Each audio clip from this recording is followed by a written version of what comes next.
All right, then let's take a quick look at what's happening on the covers of the newspapers this morning. Thanks so much for joining us, Mike. Yeah, so quite a lot. Yeah, let's kick off with the nation.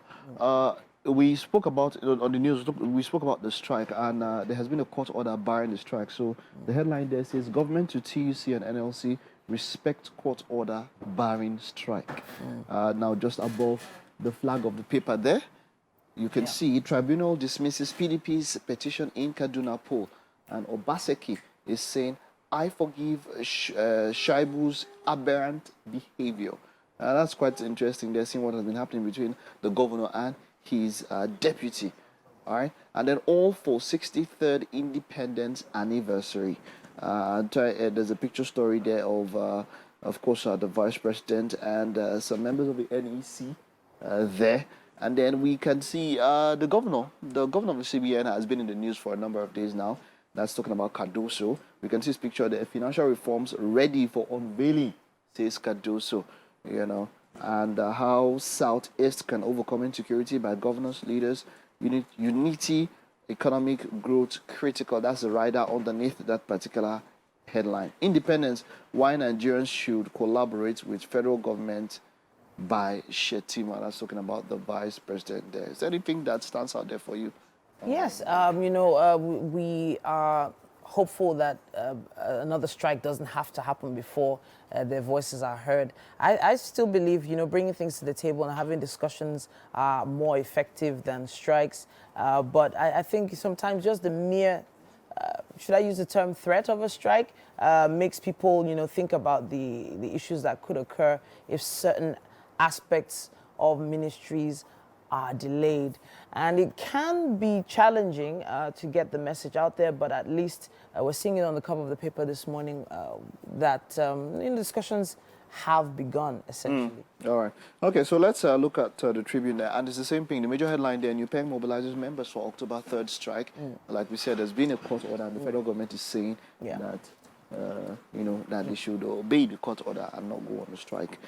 We can also see here, the right underneath that particular headline says, "No agreement with FG to suspend strikes." That's talking about the NLC. "Respects court order, don't embark on strikes. AGTF urges NLC." We're spoken about this in news. Kaduna, the tribunal dismisses PDP's petition.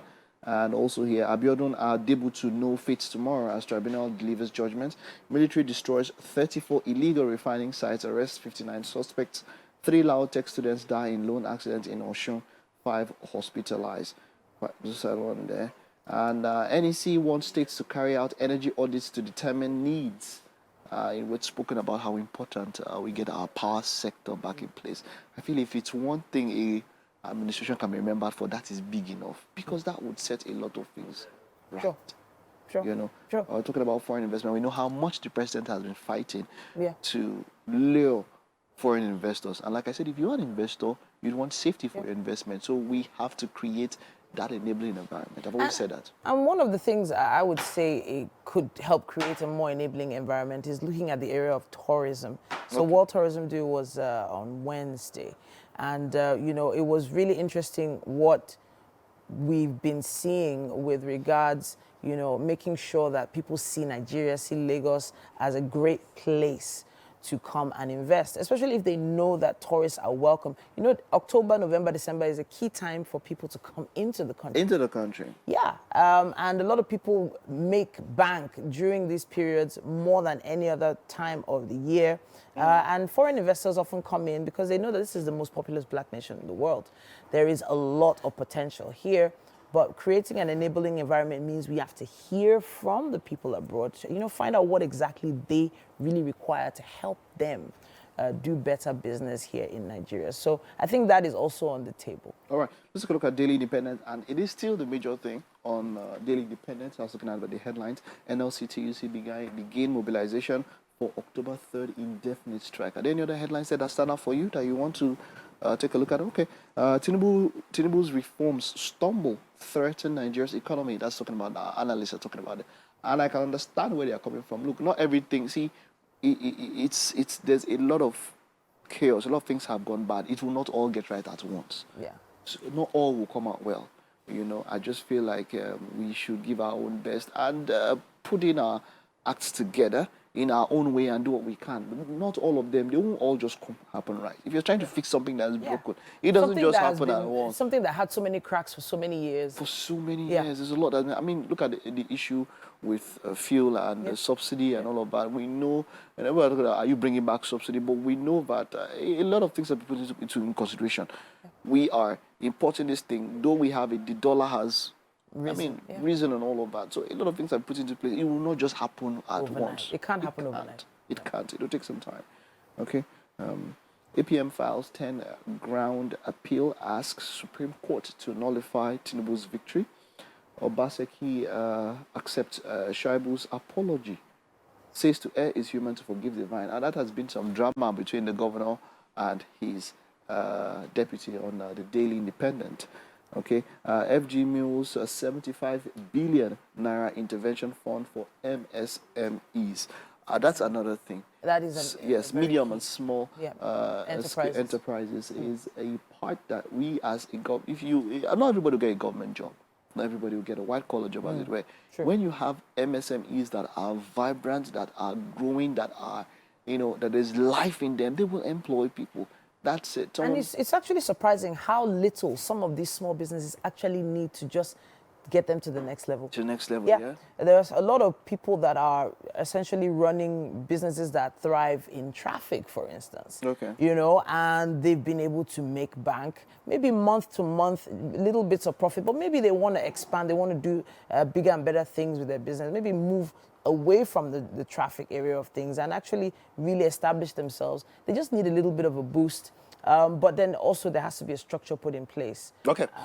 I'm at this point hopeful, that this infusion intervention, funds, it goes to the right places. Not like somebody, see, the problem is the distribution. We know that how things have been happening here. Money has been released. How does it get to the people that need it? Are you properly registered? Have you put all the things in place? Are you paying your tax? Those are the questions that need to be answered. It's the same thing on our final paper this morning. That's the Vanguard. Why you can't go on strike. This is a federal government tells NLC and TUC. And we see the Economic Security Summit. Southeast governors and leaders resolved end insecurity. This one is enough to just round up today and all that. I was with a friend yesterday, and she just had a report on, listened to Max FM and had a report that somewhere close to her village that they were now kidnapping on that road. And this is somewhere between Enugu and Benue State. The situation in the Southeast has become shocking, I must say.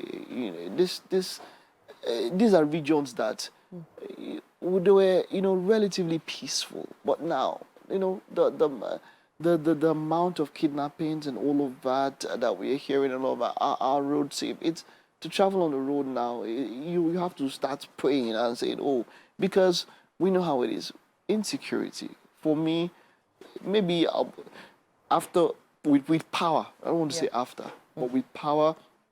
Insecurity is something we have to tackle because, like you said, the other day it was the US that put out a notice and saying that the citizens should not get into some place. And when I saw the names of the places that were called in Nigeria, I almost shed a tear because these places are relatively peaceful. I mean, the South is a South, and then they gave different reasons for different places. Say, okay, this place is notorious for kidnapping. This place is notorious for robbery. This place is notorious for bandits. All of that. We don't want to hear that. It's really sad. But hopefully the right authorities are taking note and looking into solving these challenges. We have to wrap it up on the headlines in the dailies for this morning on Wake Up Nigeria. But we would love to hear your opinion on things. Use our hashtag Wake Up Nigeria on TVC and let us know your thoughts. At this point, we are moving on with the show. All right.